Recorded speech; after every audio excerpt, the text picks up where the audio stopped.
ರಾಮದುರ್ಗ ಪಟ್ಟಣದಲ್ಲಿ ರಸ್ತೆಯ ಲೈಟ್ ಕಂಬ ಸಾರ್ವಜನಿಕರಿಗೆ ಬೆಳಕು ನೀಡುವುದರ ಜೊತೆಗೆ ಪ್ರಾಣಾಪಾಯ ತಂದು ಒಡ್ಡುತ್ತದೋ ಎಂಬ ಭಯದ ಪರಿಸ್ಥಿತಿ ಎದುರಾಗಿದೆ.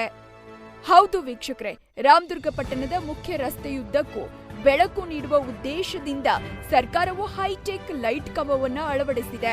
ಆದರೆ ಕೆಲ ದಿನಗಳಿಂದ ಲೈಟ್ ಕಂಬಗಳು ಶೀತಲಗೊಂಡಿದ್ದು ಅಪಾಯಕಾರಿ ಸ್ಥಿತಿಯಲ್ಲಿದ್ದರೂ ಸಹ ಸಂಬಂಧಪಟ್ಟ ಇಲಾಖೆ ಕಣ್ಮುಚ್ಚಿ ಕುಳಿತಿದೆ.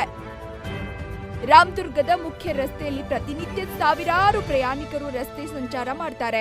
ವಿದ್ಯಾರ್ಥಿಗಳು, ಚಿಕ್ಕ ಮಕ್ಕಳು, ವಯೋವೃದ್ಧರು ರಸ್ತೆ ನಡೆದುಕೊಂಡು ಸಾಕ್ತಾರೆ.